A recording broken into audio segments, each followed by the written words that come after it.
ഇപ്പോൾ AK ബാലൻ മാധ്യമങ്ങളെ കാണുകയാണ് തത്സമയം. ഭാഗമായിട്ടാണ് അത് വർദ്ധിച്ചത്. ഇവിടെ നമ്മളെ സംബന്ധിച്ചിടത്തോളം ഒരു 3537 പേർക്ക് ഗവൺമെൻറ്റിൻ്റെ തന്നെ നിയന്ത്രണത്തിൽ ക്വാറന്റൈൻ സംവിധാനം ഒരുക്കിയിട്ടുണ്ട്. സിംഗിൾ റൂമായിട്ടും അറ്റാച്ച്ഡ് അതുപോലെ തന്നെ ഡെഡിക്കേറ്റഡ് ആയിട്ടുള്ള ബാത്റൂം സൗകര്യങ്ങളോടുകൂടി ഒരു 3537 പേർക്ക് നിലവിൽ ലഭ്യമാണ്. മാത്രമല്ല അത് നമുക്ക് ഇനിയും വർദ്ധിപ്പിക്കാൻ പറ്റും.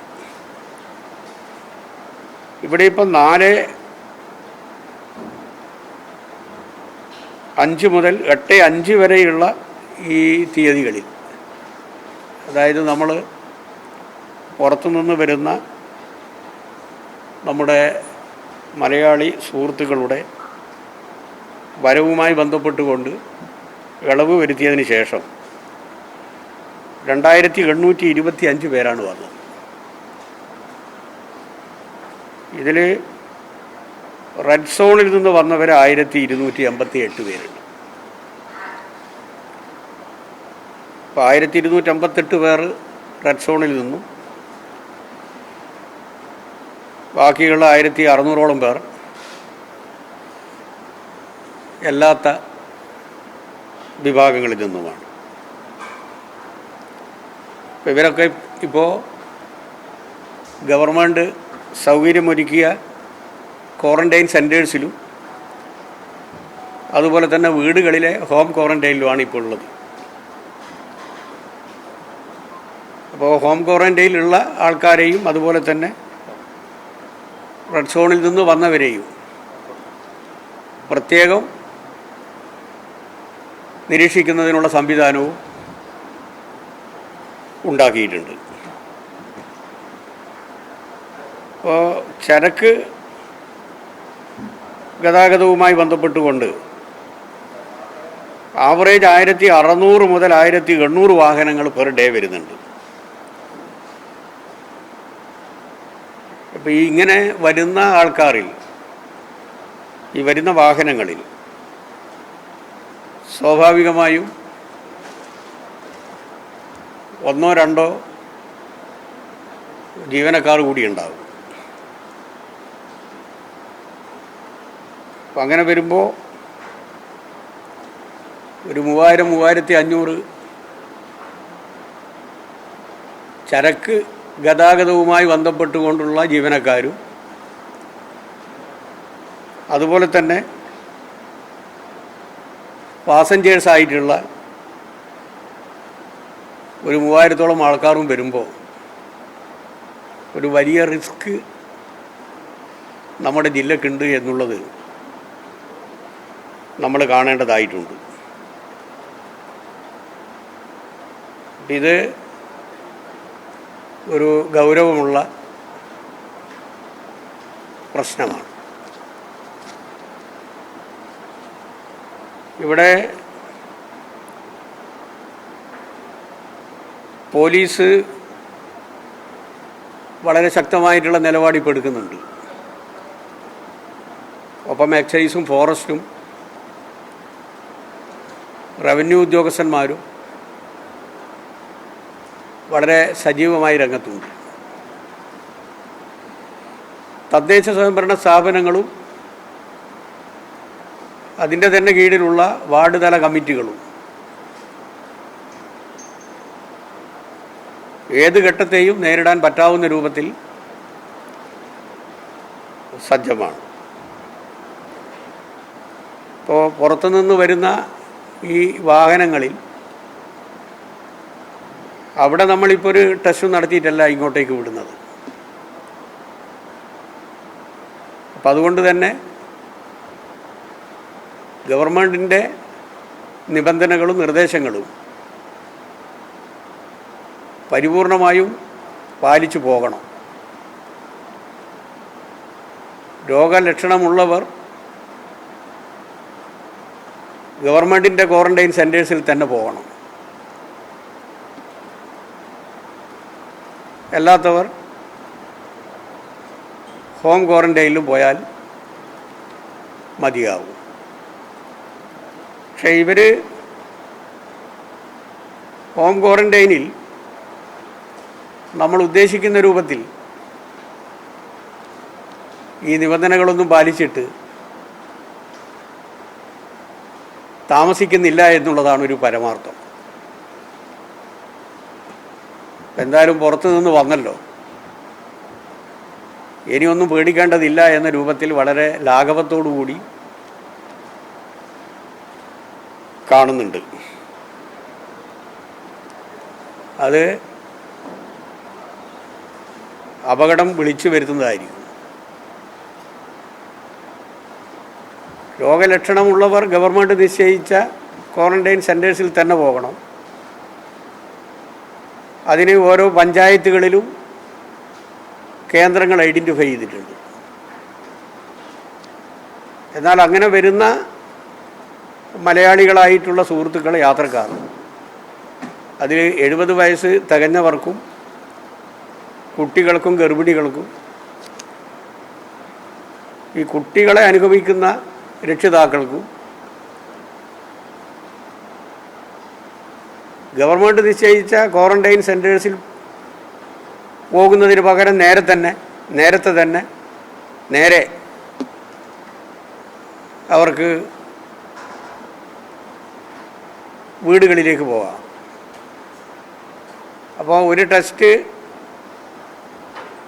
നടത്താതെയാണ് അവർ പോകുന്നത് എന്നുള്ളത് കൊണ്ടും നമ്മുടെ നിരീക്ഷണത്തിലുള്ള ഒരു കേന്ദ്രത്തെ മാറ്റി നിർത്തിയിട്ടാണ് പോകുന്നത് എന്നുള്ളതും മനസ്സിലാക്കി അങ്ങനെയുള്ളവർ വീടുകളിൽ പൂർണ്ണമായും ക്വാറൻറ്റൈനിൽ നിന്നേ പറ്റൂ. പുറത്തുനിന്ന് വരുന്ന ആൾക്കാരിൽ കൃത്യമായി എവിടെ നിന്നാണോ വരുന്നത് അവിടെയുള്ള കളക്ടർ നൽകുന്ന പാസും, ഏത് ജില്ലയിലേക്കാണോ പോകുന്നത് അവിടെയുള്ള ജില്ലാ കളക്ടർ കൊടുക്കുന്ന പാസും, അതോടൊപ്പം വരുന്ന വാഹനത്തിൻ്റെ നമ്പറും വരുന്ന തീയതിയും ടൈമും നിശ്ചയിച്ചിട്ടുണ്ട്. ഇതൊന്നും മനസ്സിലാക്കാതെ ഏത് സമയത്തും എനിക്ക് പോകാനുള്ള അവകാശമുണ്ട് എന്ന ധാരണയിൽ ചെക്ക് പോസ്റ്റിൽ വന്ന് ബഹളം കൂട്ടുന്ന സ്ഥിതിയുണ്ട്. അത് ഒഴിവാക്കിയേ പറ്റൂ. കേന്ദ്ര സംസ്ഥാന ഗവൺമെൻറ്റുകളുടെ നിബന്ധനകൾക്ക് വിധേയമായി കൊണ്ട് മാത്രമേ ജില്ലാ ഭരണകൂടത്തിന് അക്കാര്യത്തിൽ ഇടപെടാൻ സാധിക്കുകയുള്ളൂ. നമ്മൾ മനസ്സിലാക്കേണ്ട ഒരു കാര്യം, ലോകത്തിൻ്റെ എല്ലാ ഭാഗങ്ങളിലും അപ്വേർഡ് ട്രെൻഡാണ് പൊതുവിലുള്ളത്. ഈ വൈറസിൻ്റെ വ്യാപനവുമായി ബന്ധപ്പെട്ടുകൊണ്ട് ഡൗൺവേർഡ് സിംറ്റം അല്ല, ട്രെൻഡല്ല. ഇന്ത്യ രാജ്യത്തിലെ വിവിധ സംസ്ഥാനങ്ങളിലും നമ്മൾ കാണുന്നത് അതുതന്നെയാണ്. ഒരു 3 ദിവസം മുമ്പേ ഇന്ത്യ രാജ്യത്തിൻ്റെ സ്ഥാനം ഇക്കാര്യത്തിൽ 16-ാമതായിരുന്നുവെങ്കിൽ ഇപ്പോൾ 14-ലേക്ക് എത്തി.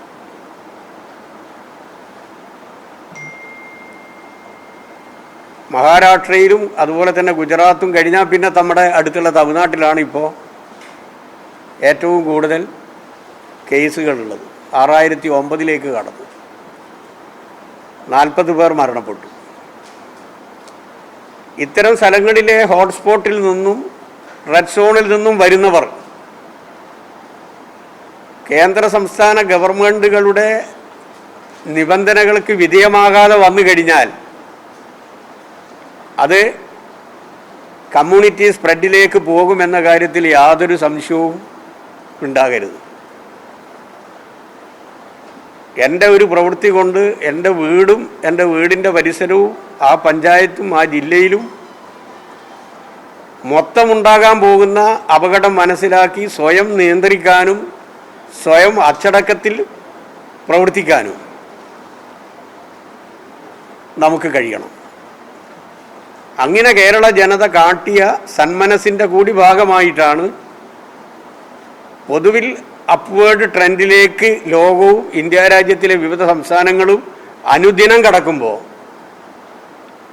അതിനെ തടഞ്ഞു നിർത്താനും ലോകത്തിന് മാതൃക സൃഷ്ടിച്ചുകൊണ്ട് ഡൗൺവേർഡിലേക്ക് എത്തിക്കാനും നമുക്ക് സാധിച്ചത്.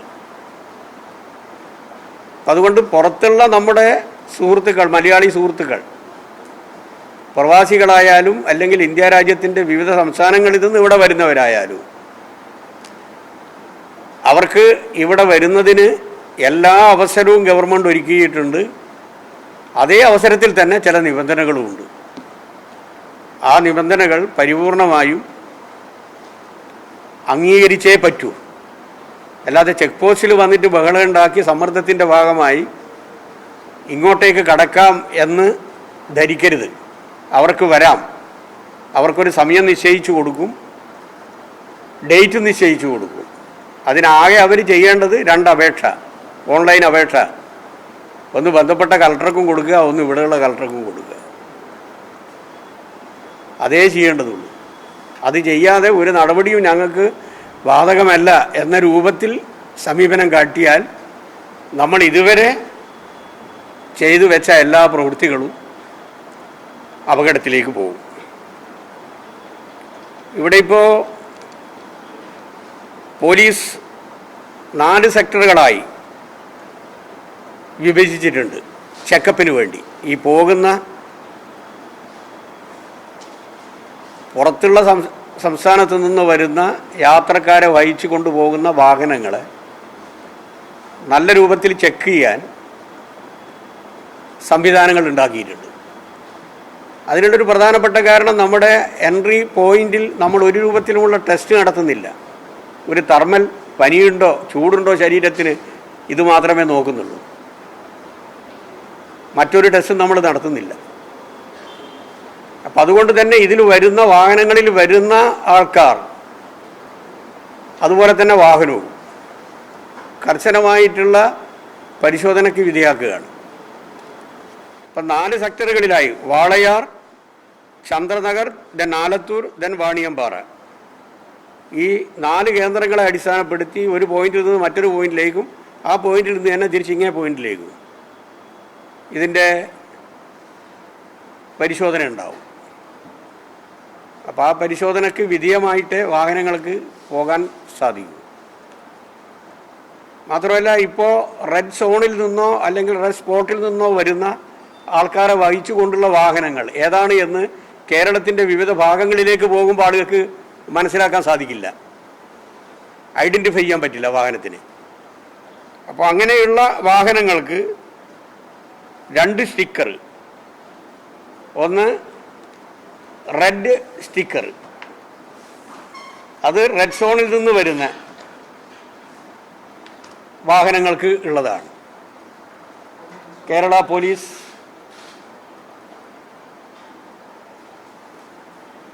COVID-19 entry check post Walayar, ഇതാകുമ്പോൾ നമുക്ക് പെട്ടെന്ന് വാഹനം ഐഡൻറ്റിഫൈ ചെയ്യാൻ പറ്റും. അതുപോലെ തന്നെ പ്രശ്നമില്ലാത്ത സ്ഥലങ്ങളിൽ നിന്ന് വരുന്ന ആൾക്കാർക്ക് അത് ഈ ഗ്രീൻ ഈ സ്റ്റിക്കർ ഉണ്ടാവും. അപ്പം അങ്ങനെ വരുമ്പോൾ നമ്മുടെ ജില്ലയിലേക്ക് വാഹനങ്ങൾ വരുമ്പോൾ മറ്റു ജില്ലക്ക് കൂടി ഗുണം ചെയ്യും. പോലീസ് ഏറ്റവും ഫലപ്രദമായി ഇടപെടുന്നതിനും വരുന്ന വാഹനത്തിൻ്റെ സ്ഥിതി മനസ്സിലാക്കുന്നതിനും ഇത് സഹായകമാവും. ആ രൂപത്തിലുള്ള ഒരു സംവിധാനം പോലീസ് ഉണ്ടാക്കിയിട്ടുണ്ട്. അതിഥി തൊഴിലാളികൾ നമുക്ക് ഏതാണ്ട്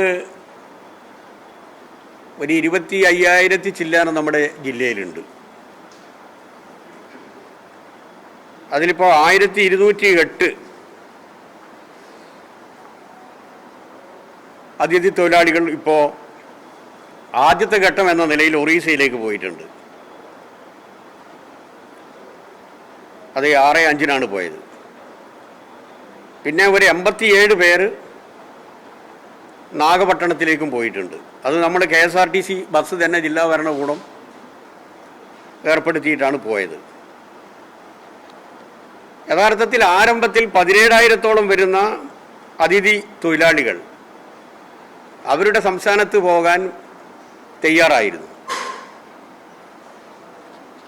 ഇപ്പോൾ അവർ അങ്ങനെ താല്പര്യമില്ല. കാരണം ഇവിടെ തന്നെ സ്ഥാപനങ്ങൾ തുറന്നതിൻ്റെ ഭാഗമായി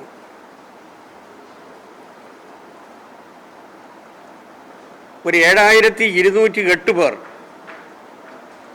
മാത്രമേ പുറത്തു പോകുന്നതിന് ഇപ്പോൾ തയ്യാറായിട്ടുള്ളൂ. അപ്പം ഇനിയിപ്പോൾ ഇത് കൂടുതൽ വെസ്റ്റ് ബംഗാൾ, അതുപോലെ തന്നെ ബീഹാർ, പിന്നെ ഒറീസ, പിന്നെ ജാർഖണ്ഡ്, UP, മധ്യപ്രദേശ്, രാജസ്ഥാൻ, തമിഴ്നാട്, ഇവിടെ നിന്ന് വന്ന വരുന്ന ആൾക്കാരാണ്. ഏറ്റവും കൂടുതൽ വെസ്റ്റ് ബംഗാളാണ്.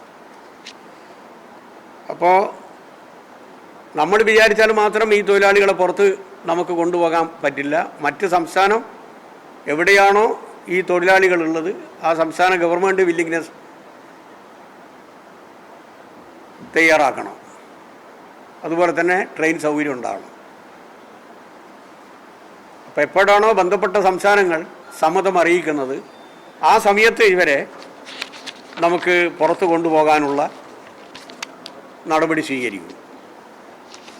അപ്പോൾ ഞാൻ നേരത്തെ സൂചിപ്പിച്ചതുപോലെ ഒരു 7,208 പേരേ ഉള്ളൂ ഇപ്പോൾ പുറത്തു പോകാൻ വില്ലിങ്നെസ് പ്രകടിപ്പിച്ചിട്ടുള്ളത്. അപ്പോൾ പ്രവാസികൾ നമ്മുടെ പാലക്കാട് ജില്ലയിൽ നിന്ന് തന്നെ ഏതാണ്ട് 25,000-ഓളം വിദേശ മലയാളികളുണ്ട് രജിസ്റ്റർ ചെയ്തത്. അതിലിപ്പോൾ 49 പേർ വന്നു ഇവിടെ.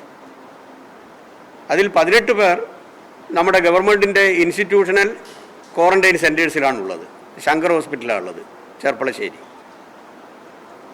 ബാക്കി 30 പേര് ഹോം ക്വാറന്റൈനിലാണുള്ളത്. പിന്നെ ഒരാൾ കളമശ്ശേരി മെഡിക്കൽ കോളേജിലുമുണ്ട്. ഇതിൽ ഒരു ശ്രദ്ധേയമായൊരു കാര്യം, ഇന്ന് പുലർച്ചെ 3 മണിക്ക് വന്ന ഒരു ചിറ്റൂർ സ്വദേശിയായിട്ടുള്ള ഒരു നേഴ്സ്, അവർ റിയാദിൽ നിന്ന് വന്നതാണ്. ഇപ്പോൾ പ്രസവ വേദനയുണ്ടായി. ഇന്നലെ രാത്രി 10:30-ക്കാണ് കോഴിക്കോട് എയർപോർട്ടിൽ വന്നത്. പുലർച്ചെ 3 മണിക്കാണ് ചിറ്റൂരിലെത്തിയത്. ഇതൊക്കെ പരിശോധനയൊക്കെ കഴിഞ്ഞിട്ട് പ്രസവ വേദന വന്ന സമയത്ത് തന്നെ ജില്ലാ ആശുപത്രിയിലായി. സിസേറിയൻ നടത്തി. ഇപ്പോൾ പ്രസവിച്ചു. കുട്ടി ആരോഗ്യത്തോടു കൂടി കിടക്കുകയാണ്. അപ്പോൾ അങ്ങനെയുള്ള ഒരു സംഭവം കൂടി ഇതിൻ്റെ ഭാഗമായി എടുത്തു പറയേണ്ടതുണ്ട്. 4 ഫ്ലൈറ്റിലായി 2 ദിവസം കൊണ്ടാണ് ഇവർ വന്നിട്ടുള്ളത്. മറ്റുള്ള നമ്മുടെ പ്രവാസി സുഹൃത്തുക്കൾ വരുന്നതിനനുസരിച്ച് അവരെ ഹോം ക്വാറന്റൈനിലാക്കുന്നതിനും ഗവൺമെൻറ്റിൻ്റെ നിയന്ത്രണത്തിലുള്ള ഈ സെൻറ്റേഴ്സിലേക്ക്, കൊറോണ സെൻറ്റേഴ്സിലേക്ക് കൊണ്ടുപോകുന്നതിനുമുള്ള സംവിധാനവും ഇവിടെ ഒരുക്കിയിട്ടുണ്ട്. സിവിൽ സപ്ലൈസുമായി ബന്ധപ്പെട്ടുകൊണ്ട് 98% നമ്മൾ നേരത്തെ സൂചിപ്പിച്ച ഭക്ഷ്യധാന്യങ്ങൾ എത്തിച്ചു. കിറ്റ് വിതരണം ഇപ്പോൾ നടന്നുകൊണ്ടിരിക്കുകയാണ്. അത് 16-ാം തീയതിയോടുകൂടി പൂർത്തീകരിക്കും. സിവിൽ സപ്ലൈസിൽ നിന്ന് ലക്ഷക്കണക്കിന് കൊടുക്കണമല്ലോ. അതിൽ വരുന്ന ഒരു ബുദ്ധിമുട്ടാണ് കുറച്ച് താമസിച്ചു പോയത്. എന്തായാലും 16-ാം തീയതിയോടുകൂടി അത് പൂർത്തീകരിക്കും. അന്ത്യോദയക്കാരുടേത് ആദ്യം തന്നെ കൊടുത്തു. പ്രിയോറിറ്റിയിൽ വരുന്നവരുടെയും ഏതാണ്ട് പൂർത്തീകരിച്ചു. ഇപ്പം നോൺ പ്രിയോറിറ്റിയിലുള്ള ആൾക്കാർക്കാണ്. നോൺ പ്രിയോറിറ്റിയിൽ വരുന്ന സബ്സിഡി വിഭാഗവും നോൺ സബ്സിഡി വിഭാഗത്തിൻ്റെതാണ് ഇപ്പോൾ കൊടുത്തുകൊണ്ടിരിക്കുന്നത്. പ്രീ മൺസൂൺ പ്രവർത്തനം ഇപ്പം നമ്മൾ ആരംഭിക്കുകയാണ്. കാരണം 2 വർഷങ്ങളിലായി 2018-ലും 2019-ലും നമ്മൾ കണ്ട പ്രളയത്തോടൊപ്പം തന്നെയുള്ള ഉരുൾപൊട്ടലും അപ്രതീക്ഷിതമായിട്ടായിരുന്നു. അപ്പം അങ്ങനെയുള്ള ഒരു സംഭവം കൂടി വന്നു കഴിഞ്ഞാൽ അതിനെ കൂടി മുന്നിൽ കണ്ടുകൊണ്ടുള്ള പ്രിക്കോഷൻസാണ് ഇപ്പം നമ്മൾ എടുത്തിട്ടുള്ളത്. അപ്പോൾ കഴിഞ്ഞ പ്രാവശ്യത്തേക്കാളും ഫീവറിൻ്റെ കണക്കെടുത്താലും ഡെങ്കിപ്പനിയുടെ കാര്യം എടുത്താലും എലിപ്പനി ആയാലും ചിക്കൻ പോക്സ് ആയാലും ഹെപ്പറ്റൈറ്റിസ് എ ജോണ്ടിസിൻ്റെ കാര്യത്തിലും മലേറിയൻ്റെ കാര്യത്തിലൊക്കെ കുറഞ്ഞ ഒരു ട്രെൻഡാണ് കാണുന്നത്. കോളറ അടക്കം കണ്ണം നോക്കിക്കഴിഞ്ഞാൽ ഇതിലൊന്നും തന്നെ ഇപ്പോൾ ഒരു സീരിയസ് ആയിട്ടുള്ള കേസുകളൊന്നും നമ്മുടെ മുമ്പിലില്ല. ചിക്കൻ പോക്സുമായി ബന്ധപ്പെട്ടുകൊണ്ട് 2 ഡെത്ത് ഉണ്ടായിട്ടുണ്ട്. അത് കഴിഞ്ഞ വർഷത്തേക്കാളും കുറവാണ്. 364 ചിക്കൻ പോക്സ് കേസസാണ്. അപ്പോൾ ഇതിൻ്റെ ഭാഗമായി വാർഡ് തല സാനിറ്റേഷൻ കമ്മിറ്റിയും primary health centre review committee, panchayat തല സാനിറ്റേഷൻ കമ്മിറ്റി, ജില്ലാതല ഇവാലുവേഷൻ കമ്മിറ്റി ഇതൊക്കെ ഇപ്പോൾ ചേർന്നുകൊണ്ടിരിക്കുകയാണ്. നേരത്തെ സൂചിപ്പിച്ചതുപോലെ പുറത്തുനിന്ന് ഇങ്ങോട്ടേക്ക് വരുന്ന വിഭാഗങ്ങളിൽ അതുമായി ബന്ധപ്പെട്ടുകൊണ്ട് പ്രവർത്തിക്കുന്ന ഉദ്യോഗസ്ഥന്മാരിലും ഒരു റാൻഡം ചെക്കപ്പ് നടത്താൻ നമ്മൾ തീരുമാനിക്കുന്നുണ്ട്. സെൻറ്റിനൽ സർവൈലൻസ്, അതൊരു ആഴ്ചയിൽ 50 സാമ്പിൾ നമ്മൾ എടുക്കും. അത് തൃശ്ശൂർ മെഡിക്കൽ കോളേജിലേക്ക് അയക്കും. അപ്പോൾ അതിൽ വാളയാർ ചെക്ക് പോസ്റ്റിലെ പ്രധാനപ്പെട്ട ഉദ്യോഗസ്ഥന്മാർ, റവന്യൂ ഉദ്യോഗസ്ഥന്മാർ, അതുപോലെ തന്നെ പോലീസ്, ഹെൽത്തുമായി ബന്ധപ്പെട്ടുകൊണ്ടുള്ള വളണ്ടിയേഴ്സ്, ഡ്രൈവർ, അതുപോലെ തന്നെ ഫയർ, മീഡിയ, ഇവരുടെയൊക്കെ തന്നെ ടെസ്റ്റ്, ബ്ലഡ് ടെസ്റ്റ് നടത്തുന്നതിനുള്ള സംവിധാനം ഉണ്ടാക്കുന്നുണ്ട്. അപ്പോൾ പിന്നെ കുറേ കൂടി നമുക്ക് കാര്യങ്ങൾ നമുക്ക് എളുപ്പത്തിൽ മനസ്സിലാക്കാൻ സാധിക്കും. ഇന്നലെ അട്ടപ്പാടിയിൽ നിന്ന് മരണപ്പെട്ട കാർത്തി 25 വയസ്സ്, അത് നെഗറ്റീവാണ്. അപ്പോൾ നടപടിക്രമങ്ങളൊക്കെ പൂർത്തീകരിച്ചു. ഇപ്പോൾ പോസ്റ്റ്മോർട്ടം കഴിഞ്ഞു. ക്രിമേഷനുള്ള എല്ലാ നടപടിയും ഉദ്യോഗതലത്തിൽ തന്നെ ചെയ്തിട്ടുണ്ട്. ആ കുട്ടി പുറത്ത് ഒരു മരണവുമായി ബന്ധപ്പെട്ട് കൊണ്ടുപോയതാണ്. 28-ാം തീയതി, 29-നാണ് തിരിച്ചു വന്നത്. 29-ാം തീയതി മുതൽ 6-ാം തീയതി വരെ ഹോം ക്വാറന്റൈനിലായിരുന്നു. അപ്പോൾ അസുഖത്തിൻ്റെ ചില ലക്ഷണങ്ങൾ കണ്ട സമയത്താണ് കോട്ടത്തറ സ്പെഷ്യലൈസ്ഡ് ആശുപത്രിയിൽ അഡ്മിറ്റ് ചെയ്തത്. അപ്പം തന്നെ പെരിന്തൽമണ്ണ ആശുപത്രിയിലേക്കും പിന്നെ മെഡിക്കൽ കോളേജിലേക്കും കൊണ്ടുപോയി. ഹെൽത്തിൻ്റെ ഭാഗത്തു നിന്ന് നല്ല ശുഷ്കാന്തി ഇക്കാര്യത്തിൽ കാട്ടിയിട്ടുണ്ട്. അപ്പോൾ ഇതിനോടൊപ്പം തന്നെയുള്ള 9 പേരുടെ സ്വാബ് കൂടി എടുത്തിപ്പം നമ്മൾ അയച്ചിട്ടുണ്ട്. ഇത് നെഗറ്റീവായ സാഹചര്യത്തിൽ വേറെ ഒരു ആശങ്കയുടെ ആവശ്യമില്ല. പൊതുവിൽ ആദിവാസി മേഖലകൾ, പ്രത്യേകിച്ച് അതിർത്തി പ്രദേശങ്ങളെല്ലാം തന്നെ ഏറ്റവും ഫലപ്രദമായിട്ടുള്ള പ്രവർത്തനങ്ങളാണ് ഇപ്പോൾ നടന്നുകൊണ്ടിരിക്കുന്നത്. ഏതെങ്കിലും ഒരു ഊരിൽ ഒരു പോസിറ്റീവ് കേസ് വന്നു കഴിഞ്ഞാൽ പടകം പൊട്ടുന്നത് പോലെയായിരിക്കും, നമ്മുടെ നിയന്ത്രണത്തിലാകില്ല. പക്ഷെ ബോധവൽക്കരണത്തിൻ്റെ കാര്യത്തിലും മറ്റു രൂപത്തിലുള്ള ഇടപെടലിൻ്റെ കാര്യത്തിലും എല്ലാം ആദ്യം തന്നെ ഏറ്റവും നല്ല ഇടപെടൽ നടത്താൻ നമുക്ക് സാധിച്ചു. അട്ടപ്പാടിയിൽ ഞാൻ പോയി റിവ്യൂ ചെയ്യുന്ന സമയത്ത് തന്നെ ഒരു കാലഘട്ടത്തിലും കാണാത്ത രൂപത്തിലുള്ള പ്രതികരണമാണ് ആദിവാസികളിൽ നിന്ന് കാണാൻ കഴിഞ്ഞത്. ഇഷ്ടാനുസരണം ഭക്ഷണവും അതുപോലെ തന്നെയുള്ള ആരോഗ്യ ശുശ്രൂഷയും മുൻകരുതലുകളും എല്ലാം പട്ടികജ വർഗ വകുപ്പ്, ആരോഗ്യ വകുപ്പ്, റവന്യൂ വകുപ്പ്, പോലീസ്, ഫോറസ്റ്റ്, ഇവരുടെ എല്ലാ ഭാഗത്തു നിന്ന് ഉണ്ടായിട്ടുണ്ട്. റവന്യൂ വകുപ്പിലെ ഉദ്യോഗസ്ഥന്മാരും വളരെ വളരെ ശ്രദ്ധിച്ചു.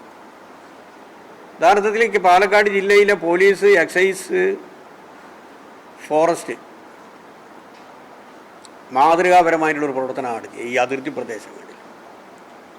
പല രൂപത്തിലുമുള്ള സമ്മർദ്ദങ്ങൾ ഉണ്ടായിട്ട് പോലും ഇങ്ങോട്ടേക്ക് കടക്കാൻ സാധിക്കാതിരുന്നത് ഈ ഇടപെടലിൻ്റെ ഭാഗമായിട്ടാണ്. അപ്പോൾ ഇപ്പം വരുത്തിയിട്ടുള്ള ഈ ഇളവ് നമ്മളെ സംബന്ധിച്ചിടത്തോളം ചില ആശങ്കകൾ ഉണ്ടാക്കുന്നുണ്ട്. ആ ആശങ്ക എന്ന് പറയുന്നത് നമ്മുടെ ജില്ലക്ക് പുറത്തുള്ള, നമ്മുടെ സംസ്ഥാനത്തിന് പുറത്തുള്ള കൊറോണ വൈറസിൻ്റെ വ്യാപനമാണ്. ഓരോ ദിവസം കഴിയുന്തോറും ഓരോ ജില്ലകളും ഓരോ പ്രദേശവും ഹോട്ട്സ്പോട്ടിലേക്കും റെഡ് സോണിലേക്കും പോയിക്കൊണ്ടിരിക്കുകയാണ്. അപ്പം അവിടെ നിന്ന് വരുന്ന നമ്മുടെ മലയാളി സുഹൃത്തുക്കൾ നല്ല ശ്രദ്ധ, നിയന്ത്രണത്തോടു കൂടി ഉണ്ടാവണം. അങ്ങനെ വരുമ്പോൾ നമുക്ക് എല്ലാവരെയും കൊണ്ടുവരാൻ പറ്റും.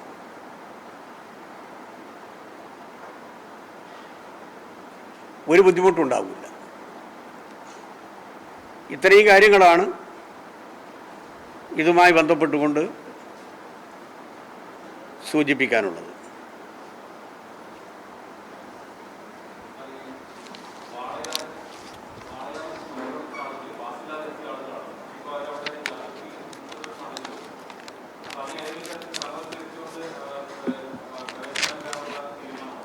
ഇന്നലെ ബഹുമാനപ്പെട്ട മുഖ്യമന്ത്രി കൃത്യമായിട്ട് പറഞ്ഞു, ഇവിടെ നിന്നുള്ള പാസ് ഉണ്ടാകണം, അവിടെ നിന്നുള്ള പാസ് ഉണ്ടാകണം, അതോടൊപ്പം തന്നെ ടൈമും അതുപോലെ തന്നെ ഡേറ്റും കൊടുക്കും. ആ ടൈമിന് അവർ വരുന്നില്ലെങ്കിൽ ആ ടൈമിന് വന്ന ആൾക്കാർക്ക് ബുദ്ധിമുട്ടുണ്ടാവും. ഒരു ബുദ്ധിമുട്ടില്ലാതെ അവർക്ക് വരാം, അനായാസം വരാം. ഇത്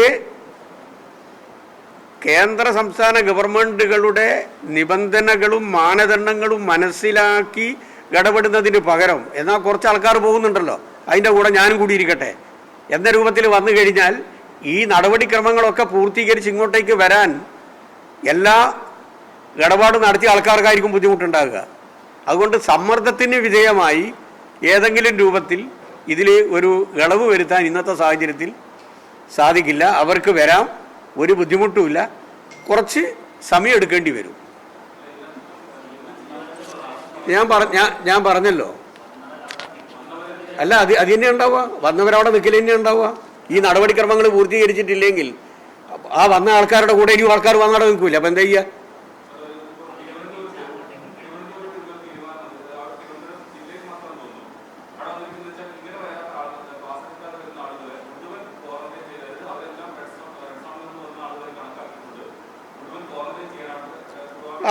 അങ്ങനെ തീരുമാനം എടുത്തിട്ടില്ല. അങ്ങനെ എടുത്തിട്ടുണ്ടെങ്കിൽ തെറ്റാണ്. കാരണം ഇന്നലെ മുഖ്യമന്ത്രി പറഞ്ഞതിന് വിരുദ്ധമാണ്. ഇവിടെ ഇപ്പം ബൗണ്ടറിയിൽ 6 ബൗണ്ടറി ഉണ്ട്. 6 ബൗണ്ടറിയിലും ആളുകൾ ഇങ്ങനെ വന്നിട്ട് നിന്ന് കഴിഞ്ഞാൽ ഈ പാസ്സും എടുത്തിട്ട് വന്ന ആളില്ലേ, അവർക്ക് ടൈം നിശ്ചയിച്ചു കൊടുത്തില്ല. ആ ടൈമിൻ്റെ ഉള്ളിൽ വേറെ ആൾ വന്നു കഴിഞ്ഞാൽ അവരെങ്ങനെ നമുക്ക് കടത്താൻ പറ്റുക? ഇത് ആരോ ഉണ്ടാക്കി കൊടുക്കുന്ന തെറ്റായിട്ടുള്ള രൂപത്തിലുള്ള സന്ദേശമാണ്. നിങ്ങൾ കൂടി പോയിക്കോ, ഇതിൻ്റെ കൂടെ അങ്ങ് കിടക്കാൻ പറ്റൂ. ആ തെറ്റായ സന്ദേശത്തിൻ്റെ ഭാഗമായിട്ടാണ്. അവർക്ക് വരുന്നതിന് ഒരു തടസ്സവും ഉണ്ടാവില്ല. ഇതുവരെ താമസിച്ചു, ഇനി കുറച്ച് സമയം കൂടിയും വൈകി, അല്ല ഒരു ദിവസവും കൂടിയും വൈകി ഈ നടപടിക്രമങ്ങൾ പൂർത്തീകരിച്ചിട്ട് വരാം. അല്ലെങ്കിൽ ഇവരെ വിട്ട് എന്നെ വിട്ടു എന്നാൽ പിന്നെ ഞാനും ഉണ്ടെന്ന് പറഞ്ഞിട്ട് ആൾ വന്നു നിൽക്കൂലേ? അപ്പോൾ ജില്ലാ ഭരണാധികാരികൾക്ക് എന്താ ചെയ്യാൻ പറ്റുക? പോലീസിന് എന്താ ചെയ്യാൻ പറ്റുക? അതിൽ ഒരു രൂപത്തിലുമുള്ള ലീനിയൻസി കാട്ടില്ല. കാട്ടിയാൽ ഇത് എടുത്തു വരുന്ന ആൾക്കാർക്കാണ് ബുദ്ധിമുട്ടാകുക.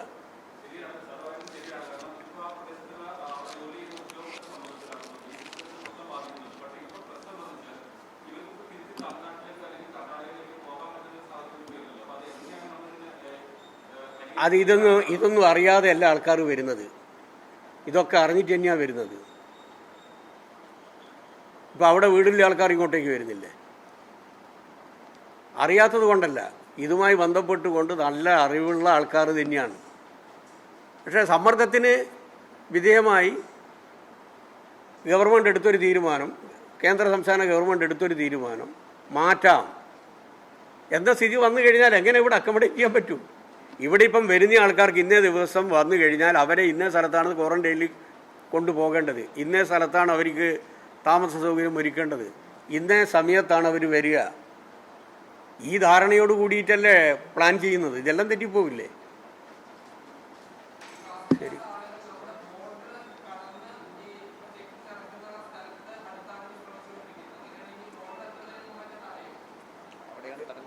അവിടെയാണ് ഇപ്പോൾ തടഞ്ഞിട്ടുള്ളത്. ഇനിയിപ്പോൾ അതിനെ പറ്റിയിട്ട് അധികം ചോദിച്ചിട്ട് നിങ്ങൾ കൺഫ്യൂഷൻ ആക്കണ്ട. ഗവൺമെൻറ്റിൻ്റെ സമീപനം പറഞ്ഞു, അതിൽ ഏതെങ്കിലും രൂപത്തിൽ റിലാക്സേഷൻ വേണമെങ്കിൽ ഗവൺമെൻറ്റുമായി ബന്ധപ്പെട്ടുകൊണ്ട് മുഖ്യമന്ത്രിയുടെ അറിവോടും സമ്മതത്തോടും കൂടി മാത്രമേ ചെയ്യാൻ പറ്റൂ. മാത്രവുമല്ല, കേന്ദ്ര ഗവൺമെൻറ്റിൻ്റെ കൃത്യമായിട്ടുള്ള നിർദ്ദേശങ്ങളുണ്ട് ഇക്കാര്യത്തിൻ്റെ അകത്ത്. പുറത്തു നിന്ന് അന്തർ സംസ്ഥാന യാത്രയുമായി ബന്ധപ്പെട്ടുകൊണ്ട് കൃത്യമായ A to Z വ്യക്തമാക്കിയിട്ടുണ്ട്. അതിനനുസരിച്ചായി ഞങ്ങളെല്ലാം പ്രവർത്തിക്കുന്നുള്ളൂ. മന്ത്രിമാരായാലും MLA മാരായാലും ജനപ്രതിനിധികളായാലും നിങ്ങളായാലും എല്ലാം.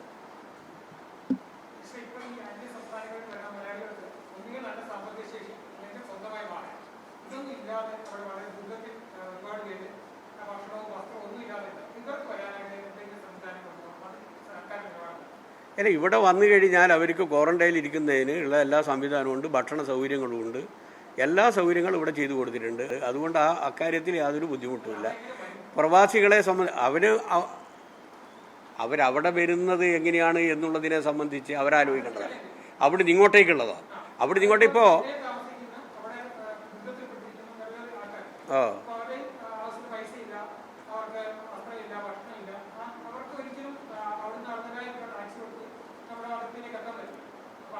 ഏത് ടാക്സിയാണ് നിങ്ങൾ പറയുന്നത്? എവിടത്തേക്കുള്ള ടാക്സി? എവിടുന്ന്? നമ്മുടെ ബൗണ്ടറിയിൽ നിന്ന് ഇങ്ങോട്ടേക്കാണോ? അല്ല, അത് നമുക്കിപ്പോൾ ഏറ്റെടുക്കാൻ പറ്റില്ലല്ലോ. ഇന്ത്യ രാജ്യത്തിൻ്റെ വിവിധ സംസ്ഥാനങ്ങളിൽ ഉള്ള എല്ലാ ആൾക്കാരെയും അവിടെ നിന്ന് നമ്മുടെ അതിർത്തി വരെ വരുന്ന വാഹനത്തിൻ്റെ ചാർജൊന്നും കൊടുക്കാൻ ഗവൺമെൻറ്റിന് കഴിയില്ലല്ലോ.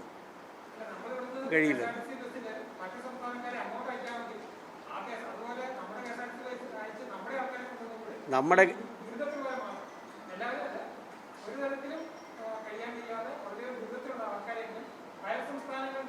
അങ്ങനെ അത് ഐഡൻറ്റിഫൈ ചെയ്യാൻ പറ്റില്ല. കാരണം എന്താണെന്നറിയോ, നിങ്ങൾ ഇവിടെ ഉള്ളതുപോലെയല്ല. ഇവിടെ ഇപ്പോൾ അന്യസംസ്ഥാന തൊഴിലാളികൾ കേന്ദ്രീകരിക്കുന്നത് 5, 6 അല്ല 7, 8 ഒരു പ്രധാനപ്പെട്ട സ്ഥലത്താണ്. ഒരു ബസ് വിട്ടുകൊടുത്തു കഴിഞ്ഞാൽ അവരെ നമുക്ക് ഇവിടെ കേന്ദ്രീകരിപ്പിക്കാൻ പറ്റും. അങ്ങനെയല്ലേ നമ്മൾ KSRTC ബസ്സിന് ഉപയോഗപ്പെടുത്തി റെയിൽവേ സ്റ്റേഷനിലേക്ക് എത്തിക്കുന്നത്. ഉത്തരേന്ത്യ എന്ന് പറഞ്ഞു കഴിഞ്ഞാൽ അങ്ങനെയുള്ള കേന്ദ്രീകരണമല്ല. അവിടെയൊക്കെ KSRTCൻ്റെ ബസ് എത്തിച്ച് ഒരാൾ ഒരു സ്ഥലത്ത് ഒരാളുണ്ടാവുക, മറ്റൊരു സ്ഥലത്ത് വേറൊരാളുണ്ടാവും. അതൊക്കെ തന്നെ കോർഡിനേറ്റ് ചെയ്യേണ്ടത്. ഇവിടുന്ന് കോർഡിനേറ്റ് ചെയ്യാൻ പറ്റില്ല. ആ സംസ്ഥാനം കോർഡിനേറ്റ് ചെയ്യണം. ആ സംസ്ഥാനം പ്രായോഗികമായിട്ട് അവർക്ക് കോർഡിനേറ്റ് ചെയ്യാൻ കഴിയില്ല. അതുകൊണ്ടാണ് അവിടെയുള്ള തൊഴിലാളികളെ ഇങ്ങോട്ടേക്ക് എത്തിക്കുന്നതിന് ട്രെയിനുമായി ബന്ധപ്പെട്ടുകൊണ്ട് ഞങ്ങൾ മുമ്പോട്ടേക്ക് വെച്ച നിർദ്ദേശം പ്രായോഗികമാക്കാൻ കുറച്ച് ബുദ്ധിമുട്ട് അവർക്കുണ്ടായത്. ഇപ്പോൾ കേന്ദ്രീകരിക്കുന്ന സ്ഥലത്ത് നിന്ന് പ്രത്യേകിച്ച് കുട്ടികൾ, ഇപ്പോൾ ഡൽഹിയിൽ നിന്ന് ഒരു ട്രെയിൻ ഇങ്ങോട്ടേക്ക് വരുന്നു എന്ന് വിചാരിക്കുക. ആ ഡൽഹിയുമായി ബന്ധപ്പെട്ടുകൊണ്ടുള്ള പിന്നെ UP ചില പ്രദേശങ്ങൾ, ഹരിയാന, പഞ്ചാബ്, അവിടെ നിന്ന് ഡൽഹിയിലേക്ക് വരാൻ പറ്റും. നേരെ മറിച്ച് വേറൊരു കേന്ദ്രത്തിൽ നിന്ന് അങ്ങനെ കേന്ദ്രീകരിക്കാൻ പറ്റില്ല. ചിലപ്പോൾ ഒരു ബോംബെ അല്ലെങ്കിൽ ബാംഗ്ലൂർ പറ്റും. അങ്ങനെ അവർ വിചാരിച്ചാൽ പോലും സാധിക്കാത്ത സ്ഥലത്ത് നമ്മൾ ഏതെങ്കിലും ഒന്നാമത് KSRTC ബസ് അങ്ങോട്ടേക്ക് വിട്ടുകൊടുക്കാനുള്ള സൗകര്യം നമുക്കില്ല. ഒന്നാമത് ആ ഗവൺമെൻറ് സമ്മതിക്കണം. എന്നാൽ സമ്മതിച്ചാൽ തന്നെ പ്രായോഗികമായിട്ട് ഇങ്ങനത്തെ എങ്ങനെ കോർഡിനേറ്റ് ചെയ്യാൻ പറ്റും? അപ്പം അവരുടെ തന്നെ റിസ്കിൽ ഇങ്ങോട്ട് വാളണ്ട് തയ്യാറിക്കുക, അത് ഗവൺമെൻറ് പരിശോധിക്കും. ഇപ്പോൾ പ്രവാസികളെ നമ്മളിപ്പോൾ ഇങ്ങോട്ടേക്ക് കൊണ്ടുവരുമ്പോൾ KSRTC ബസ്സിലല്ലേ നമ്മൾ കൊറോണ സെൻറ്റേഴ്സിലേക്ക് എത്തിച്ചു കൊടുക്കുന്നത്? വീട്ടിലേക്ക് എത്തിച്ചു കൊടുക്കുന്നത് അവരുടെ വാഹനം വരുന്നു, എത്തിച്ചു കൊടുക്കുന്ന ഒരു ബുദ്ധിമുട്ടില്ലല്ലോ. ഇന്നലെയും മിനിഞ്ഞാന്നും പ്രവാസികൾ വന്നില്ലേ? ആ പ്രവാസികളെ എല്ലാം തന്നെ KSRTC ബസ്സിൻ്റെ അകത്താണ് കൊറോണ സെൻറ്റേഴ്സിലേക്ക് നമ്മൾ എത്തിച്ചു കൊടുത്തത്. അവരുടെ തന്നെ വാഹനങ്ങൾ വന്നു അവരുടെ വീടുകളിലേക്ക് എത്തിച്ചു കൊടുക്കുന്നു.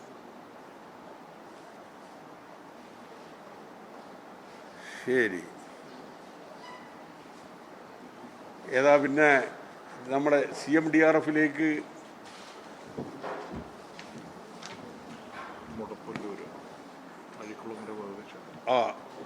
ഏത് ഭഗവതി ക്ഷേത്ര? അഴിക്കുളങ്ങര ഭഗവതി ക്ഷേത്രം. കേട്ടോ,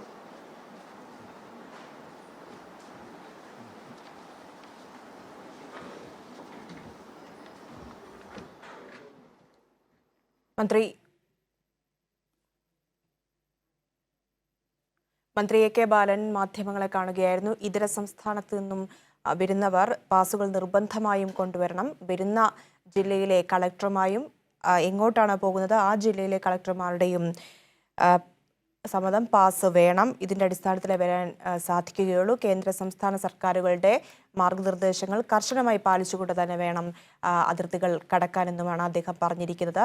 അല്ലാതെ പാസ് ഇല്ലാതെ മറ്റു പ്രശ്നങ്ങൾ ഉണ്ടാക്കാൻ നോക്കരുത്. പാസ് ഇല്ലാതെ നമ്മൾ കയറ്റുകയാണെങ്കിൽ അത് സമൂഹ വ്യാപനത്തിന് വരെ കാരണമായേക്കാവുന്ന സ്ഥിതിയിലേക്ക് പോകും. അതുകൊണ്ടാണ് കർശന നിബന്ധനകൾ സർക്കാരുകൾ വെക്കുന്നതെന്നും അദ്ദേഹം പറഞ്ഞു. മാധ്യമങ്ങളെ കാണുന്നതിന്റെ തത്സമയ സംപ്രേഷണമാണ് കേട്ടത്.